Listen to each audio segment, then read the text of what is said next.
Upper management of the sports club fires me and cripples their kitchen.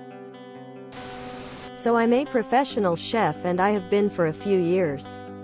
And in Australia, apprentice chefs are trained in a sorta college where we learn about 150 recipes.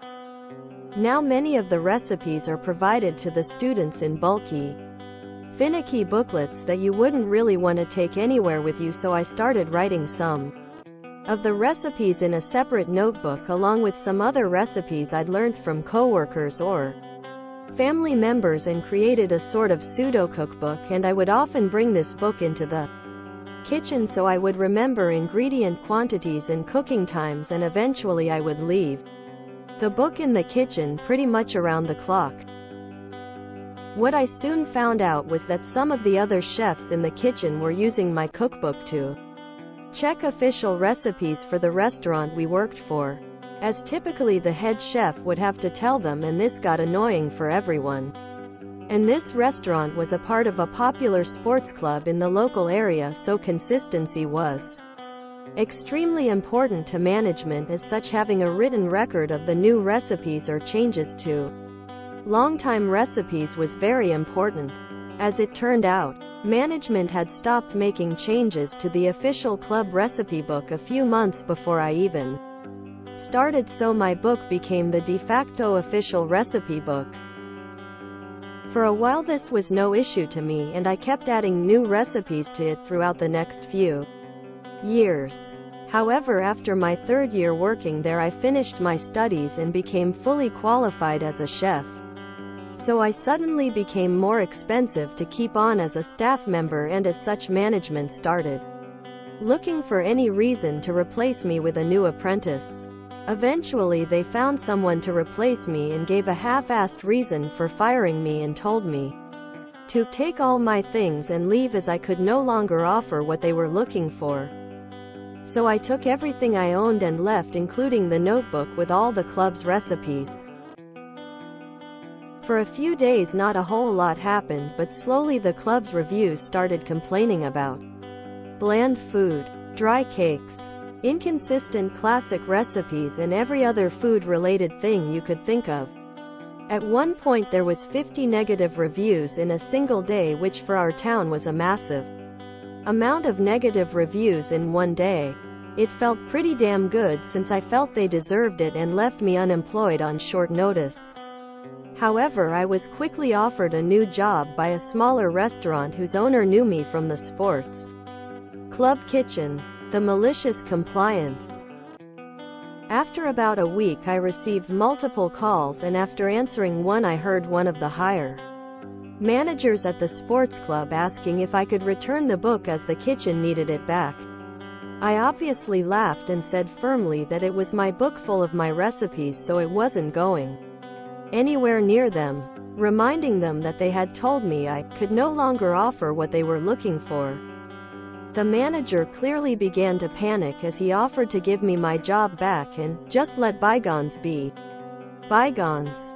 I already had a new job, so I completely brushed off this offer and ignored him. I hung up pretty soon after that. I started putting the recipes from my book on the new restaurant's menu, and it was beginning to attract a few regular customers of the sports club, so I quickly found myself with more and more responsibility and command within the kitchen, to the point that about a third of the menu was from my book. Now this slow trickle of sports club regulars picked up speed after about 3 months and led to several high-level managers from the club deciding to visit the restaurant I'd helped build and virtually demanded I give them my cookbook, claiming it would be much more beneficial for the community if they had it. My head chef laughed in their faces and told them to piss off. It's been about 2 years, and my head chef and I have a very positive relationship, and the customer base we have at the restaurant is better than ever. We didn't take every customer from the big club, but it was enough damage to their profits to scare a few investors away, and also lead to a decent bit of damage to one of the higher managers' reputations. Furthermore, the recipe issues and negative reviews lead to the majority of the kitchen quitting and According to one of my old colleagues, they cited the lack of support and organization from upper management as the final reasons everyone was quitting, and this led to an even larger dip in the quality of the restaurant food. I also get paid significantly more at this restaurant than I was at the sports club. As another cook that got fired after graduating culinary school. Good on you. We've all dreamed about doing this. Just let bygones be bygones means that in screwing you over I screwed over myself worse, so forget what I did and save my ass. You just know if you had taken your old job back, they'd copy the recipe book and find another excuse to get rid of you in a few months. Their plan was a recipe for disaster. Chef's kiss, MWA. The ding-dong manglement FA and faux the hard way. The person who should have been updating the restaurant's recipes should have been fired. How lazy is it to rely on the book owned by the apprentice? Would you mind sharing one of your favorite recipes that are simple enough for a home cook to make? Face holding back tears. I love when management and owners make stupid decisions that come back to bite them in the butt. Please tell me you have a photocopy of the notebook somewhere safe. I'd be nervous that someone would steal it. Photocopy the book of recipes and sell it to them for big Australian dollars. You can always edit them first for LUZS. One of the first rules of management should be, know the ramifications of your intended course of action. Sports club management failed. What's always funny to me, but sadly not surprising, is if people could get their emotions out the way, calculate loss of recipes, and then tender an offer to get copies of the recipes, the old club would have been way better off. Oh well, great MC op. May a flock of bin chickens permanently descend upon their restaurant and continuously pick away at every morsel of anything they have left at this point until the place completely falls apart.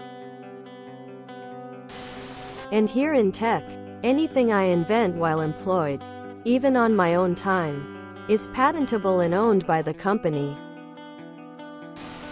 Fuck around and find out. They'd have been much better off paying your increased wages. Oh, well. I think what shocks me most out of everything in the story is that chefs don't memorize recipes. What is the compliance? They asked you for your book and you said no, that isn't compliance. As this book belongs to me, I will rent it to you at a rate of $2,500 per month for a minimum of 3 years. Please sign here. This is how you do it. Not just malicious compliance, but in trying to potentially create your own cookbook someday. The tweaks you are making to already established recipes are your work. Even now, I know you have a good relationship with your current head chef. But keep those original recipes at home and bring in copies, just in case. In either case, glad you're feeling the support of others in a position that values your expertise.